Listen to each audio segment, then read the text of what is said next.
Et même quand on dit non après on 7, c'est très mauvais. C'est pour ça qu'il faut tourner sa langue 7 fois pour dire oui ou non. On doit au moins, on ne peut pas jouer avec ça, parce que dès qu'on, je vous rappelle, dans une demi-heure, excusez-moi, et on ne peut pas, parce que c'est pas qu'une question d'équilibre. C'est vrai que psychologiquement c'est perturbant, quand le père dit oui, non, après oui, non, mais c'est plus que ça. C'est qu'on casse la émouna. On casse le fait de croire, la capacité de s'ouvrir à la vérité qui ne passe pas par le transitif, qui passe par la preuve, par la peur, par le fait de toujours vouloir tout prouver.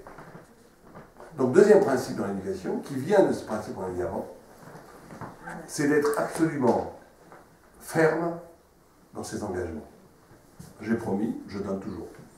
J'ai dit non, c'est non. On ne va pas me dire 2 fois, 3 fois, 4 fois, c'est fini. Mais il ne faut pas dire non pour des trucs bêtes, parce qu'après tu réfléchis, c'est bête d'avoir dit non. Donc maintenant tu es pris entre la bêtise de ton nom et le fait que tu dois être Néhéman. Donc il faut réfléchir en disant non et oui. Mais une fois que tu as décidé que c'était non, c'est non. Une fois que tu as décidé que c'est oui, c'est oui. C'est fondamental ça. Pour l'équilibre de l'enfant, c'est fondamental. Ouais, mais c'est pas tout le temps qu'on réussit. C'est bon, ouais, mais ça c'est ce qu'on doit faire. Après, chacun fait ce qu'il peut. Il faut réfléchir. C'est vrai combien de fois on a dit oui à nos enfants et après on a changé d'avis.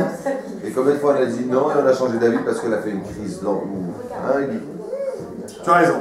Troisième principe très important, c'est la notion de justice et d'amour. Comme ça, il dit dans la psychologie ça. C'est-à-dire quoi la justice et l'amour? Il dit qu'il faut que l'enfant sente, mais ça, dans la modernité, on a moins de problèmes au Hachem aujourd'hui qu'à 100 ans. Sur ça, au moins, on a un des rares points qu'on a gagné, c'est que il faut que l'enfant sente que tu fasses les choses pour lui, pas pour la société.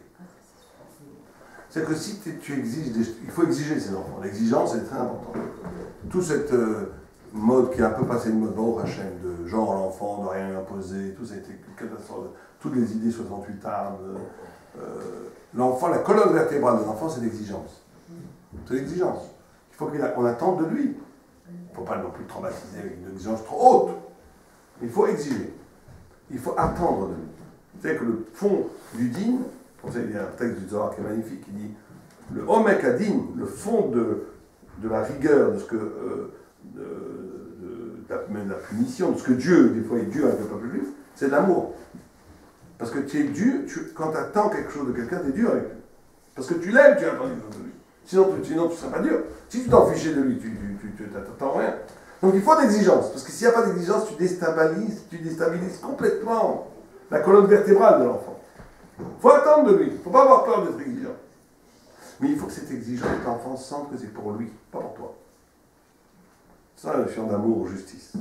S'il sent que tu fais ça parce que tu veux montrer à ton copain que ton fils il a fait la meilleure fac, pourquoi? Parce que, alors c'est catastrophe, c'est-à-dire que tu es dans un rapport, tu joues de ta domination sur ton enfant pour te satisfaire socialement de sa réussite.